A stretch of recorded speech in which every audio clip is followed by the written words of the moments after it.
started out by talking about how unusual it is we have these open hearings, and there's a reason for it. The members of this committee on a regular basis review some of the most sensitive intelligence, both intelligence and the products that come from them that this government has available to it.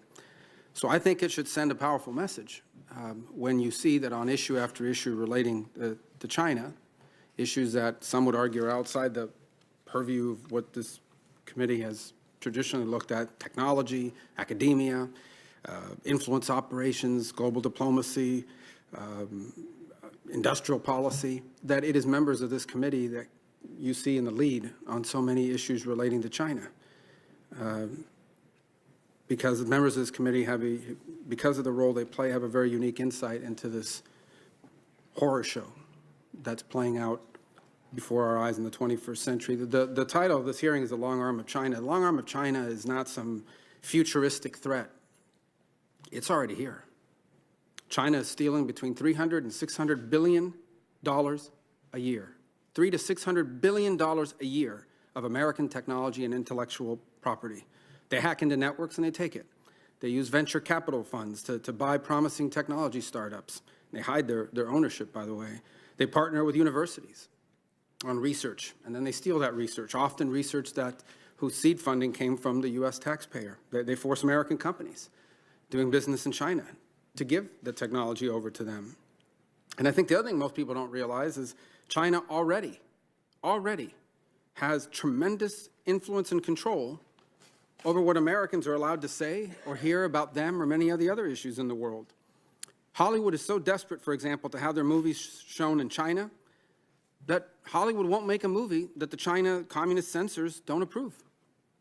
The U.S. corporations are so desperate to have access to the Chinese market that they'll lead costly boycotts of a state, an American state, that passes a law that they don't like, but they don't dare say a word about the fact that as we speak, genocide is taking place against Uyghur Muslims. American companies have actually fired Americans who live in America for saying or writing something that China doesn't like. There's some examples here that are pretty stunning. 2019, China suspended business ties with the NBA because the general manager of the Houston Rockets expressed support for Hong Kong democracy protests. 2019, Apple removed an app that enabled protesters in Hong Kong to organize following CCP pressure. In 2019, an American company, Activision Blizzard, suspended a gamer and took away his prize money for voicing support for Hong Kong protesters. In 2018, Marriott fired an employee that ran a social media account because he liked a Twitter post from a Twitter account applauding Marriott for listing Tibet as a country rather than as part of China, and he was fired after that. 2018, Gap made a shirt with a map of China, and it didn't include Taiwan. They apologized for it, and they removed the shirt from its stores. Now, maybe you think that shirt thing is trivial. I don't think people getting fired is trivial, apps getting trivial, these other things. These are just one of a handful of many, and this is already happening. So in conclusion, I'd say two things. The first is Chairman is absolutely right. This is not about the Chinese people, or especially not about Chinese Americans, okay? My parents came from Cuba. I live in a community filled with Cuban Americans. It would be unfair to blame Cuban Americans for the atrocities of the Cuban regime, and it would most certainly be unfair to blame the Cuban people for the horrifying actions of the regime that controls that enslaved island. Likewise, the biggest opponents of the Chinese Communist Party on the planet happen to be Chinese. Many live here, many in other parts of the world, and many under their oppressive thumb. So this is not about the Chinese people. It is about a Communist Party, and it is time to wake up. Today, China is already carrying out the biggest illegal wealth transfer from one nation to another in the history of mankind. Today, the Chinese Communist Party has more control over what Americans can say, what we can hear, what we can read, what we can watch, than any foreign government has ever had in our history. And they have weaponized our openness. They have weaponized our decency, and they have weaponized a corporate lust for profits against us.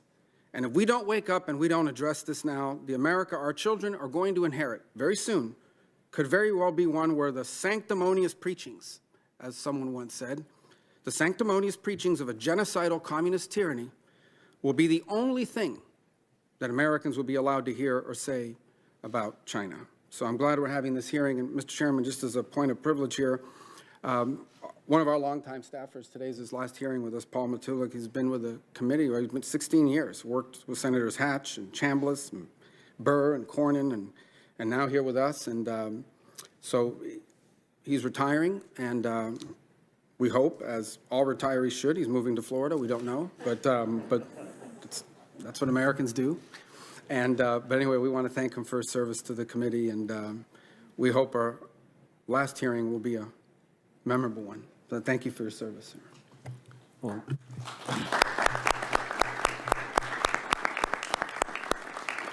let me echo that. And this was a subject of quite a bit of focus yesterday in our closed hearing, where he went into some of Paul's behavior and linguistic abilities. Luckily, that will stay classified. But we all very much value Paul's work, and again, want to commend him in particular for he and the whole team, but their relentless pursuit of the truth in the Russia investigation. With that, we turn to our witnesses, and I'm not sure, Anna, Bill, or Matt on WebEx who's going to go first, but the floor is yours. Good afternoon, Chairman Warner, Vice Chairman Rubio, members of the committee. It's an honor to be here before you today. I've humbly briefed this committee on a regular basis for more than a decade as the Director of National Counterintelligence and Security Center and as a senior executive of the FBI and CIA. I was tremendously honored last year to be the first Senate-confirmed director of NCSC, leading our nation's counterintelligence efforts, and I want to specifically thank this committee for your support. I'm here today before you as a private citizen. Today's topic, the holistic and comprehensive threat to the United States posed by the Communist Party of China, is an existential threat, and it is the most complex, pernicious, aggressive, and strategic threat our nation has ever faced. I proffer that the U.S. private sector and academia have become the geopolitical battle space for China. Xi Jinping has one goal: to be the geopolitical, military, and economic leader in the world, period. He, along with China's Ministry of State Security, People's Liberation Army, and United Front Work Department, drive a comprehensive and whole-of-country approach to their efforts to invest, leverage, infiltrate, influence, and steal from every corner of the United States. This is a generational battle for Xi and the Communist Party. It drives their every decision. So why does it matter? Because economic security is national security. Our economic global supremacy, stability, and long-term vitality is at risk, and squarely in the crosshairs of Xi Jinping and the communist regime. It is estimated that 80% of American adults have had all of their personal data stolen by the Communist Party of China. The other 20%, just some of the data. As the Chairman and Vice Chairman already referenced, the estimated economic loss last year from the country of China, just from known intellectual property and trade secret loss, is between $300 and $600 billion a year. It's a big number. What that means, it's between $4,000 and $6,000 per American family of four after taxes. Competition is great and necessary, and it is what made America the global leader we are today. However, I would proffer China's economic growth the past decade via any and all means is considerably less than fair competition. My question is, are we really competing? If we do not alter how we compete with awareness of China's malign methodology and one-sided practices, we will not sustain our global position as the world leaders from tomorrow's emerging technology down to our creative ideations. We must create a robust public-private partnership with real intelligence sharing, while at the same time staying true to the values, morals, and rule of law which made America the greatest country in the world. This will take a whole-of-nation approach with a mutual fund, analogous long-term commitment.